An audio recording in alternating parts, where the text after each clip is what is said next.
یہ میرے لیے کم از کم حیران کن ہے۔ آپ نے دیکھا ہوگا جب زلزلہ بھی آتا ہے تو لوگ جلدی اپنی امداد وغیرہ بھجوا دیتے ہیں کہ یہ ملک مشکل میں آ گیا۔ یہ تو 47 سال سے جکڑا ہوا تھا، انہوں نے اپنے آپ کو خود کفیل کیا اور اپنے ادویات، اسلحہ، لوہا، تانبا، پیٹرو کیمیکل لگے رہے، اور یہی ان کی کامیابی کا راز تھا۔ دکھ ہوتا ہے ایک چیز کا، ایران اوپنلی ابنائے ہرمز میں اپنے نقصان کے بدلے، اب بتہ آپ کہہ سکتے ہیں، چلو بتہ ہم کہہ لیں، فیس ہے، بتہ ہے، بتے کا ورڈ ذرا بھاری ورڈ ہے، بتہ وصول کر رہا ہے، ڈان بنا ہوا ہے۔ کس سے؟ پوری دنیا سے۔ پابندیاں، جنگ مسلط، 47 سالہ پابندیاں۔ اب صرف پاکستان جو دنیا کی اسلامی پہلا جوہری ملک ہے، اس پہ مجھے تھوڑی خفگی ہوتی ہے، ان پہ رشک آتا ہے، مگر کاش ہمارا بھی یہی حال ہوتا۔ ہم دوسرے ملک جاتے ہیں مدد کے لیے، بھیک کے لیے، اور جو 47 سال سے جھگڑا ہوا ہے وہ کیا کر رہا ہے؟ کسی سے مدد نہیں مانگ رہا، خود کفیل ہو گیا ہر چیز میں۔ وجہ کیا ہے اور کیسے؟ اس پہ آپ کو سوچنا پڑے گا۔ 70% تک لوگوں کی ادویات تقریباً مفت ہے۔ روٹی، آٹا اتنا سستا ہے کہ گھر میں اگر خواتین روٹی پکاتی ہیں تو وہ مہنگی پڑتی ہیں، بازار میں سستی ہیں۔ ان کے جتنے بھی وزراء ہیں وہ بیرونی ملک، امریکہ میں، یورپ میں، جتنا بھی عرب ممالک میں، کہیں پہ بھی وہ پراپرٹی نہیں خرید سکتے، نہ ہی اپنے بچوں کو بیرونی ملک میں پڑھائی کے لیے بھیج سکتے ہیں، نہ ہی وزراؤں کے اپنے گھر ہیں۔ اور جو قربانیاں دے رہے ہیں، جو شہید ہو گئے ہیں، جتنے بڑے جنرل سے، ایون کہ سپریم کمانڈر آیت اللہ خامنائی، ان کے بھی اپنے گھر نہیں ہیں۔ تو ایسا نظام جب آپ خود اپنے آپ پہ اپلائی کرو گے تو ڈیفینیٹلی آپ کے ملک میں ہوگا۔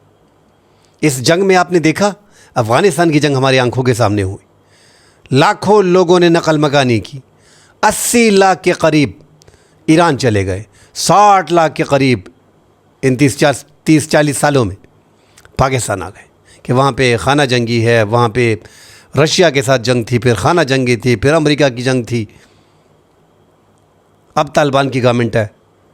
60-70 لاکھ افغان شہریوں کو ہم نے پالا، ہمارے ملک میں تھے، ہجرت کی۔ آپ نے دیکھا کہ ایران سے کسی ایک بندے نے، سنگل بندے نے ہجرت کی کہ میرے ملک میں جنگ ہو رہی ہے، میں ادھر سے نکلنا چاہ رہا ہوں۔ قانون بولتا ہے، وہاں پہ قانون ہے، انہوں نے اپنا سسٹم بنایا ہوا ہے، ان کی پوری سسٹم میں جو اپر کلاس ہے وہ خدمت کر رہی ہے، عیاشی نہیں کر رہی۔ اور یہ ہمارے عرب ممالک، بصد احترام، بڑی عزت ہے میرے دل میں متحدہ عرب امارات کے لیے، سعودی عرب کے لیے، ان دو ممالک کے لیے، باقی بھی اسلامی ممالک، قطر ہیں، جتنے بھی ہیں ہمارے دوست ملک ہیں، جو پاکستان کی مدد کر رہا ہے، ہمارے دل میں اس کے لیے قدر ہے۔ متحدہ عرب امارات نے بھی کی ہے، ٹھیک ہے، انہوں نے پیسہ مانگا ہے، مگر ہم اب وہ اس طرح نہیں کہہ سکتے کہ یار اپنا پیسہ انہوں نے کیوں مانگا، اور ہم آگے سے 2-4 غلط الفاظ ان کے لیے کہہ دیں۔ بڑی مدد کی ہے، قابل ستائش ہے ہمارے لیے، مگر ان عرب ممالک نے، ان کو اندازہ تھا کہ یار امریکہ دنیا کی سپر پاور ہے، اس کی طاقت 40, 50, 60, 70 سال میں کم نہیں ہو سکتی 100 سال میں، جس انداز میں امریکہ دنیا میں راج کر رہا ہے۔ لہٰذا سارے عرب ممالک نے اپنے آپ کو نتھی کر لیا امریکہ کے ساتھ۔ ہر ایک عرب ممالک $1 کھرب، $2 کھرب کے زر مبادلہ کے ذخائر اور تیل سب کچھ ملا کے، اور سالانہ کمائی بھی آپ ان کی دیکھیں تو 1000 ارب ڈالر، مطلب ٹریلینز آف ڈالر یہ کماتے ہیں پیٹرول کی مد میں، بلینز آف ڈالر۔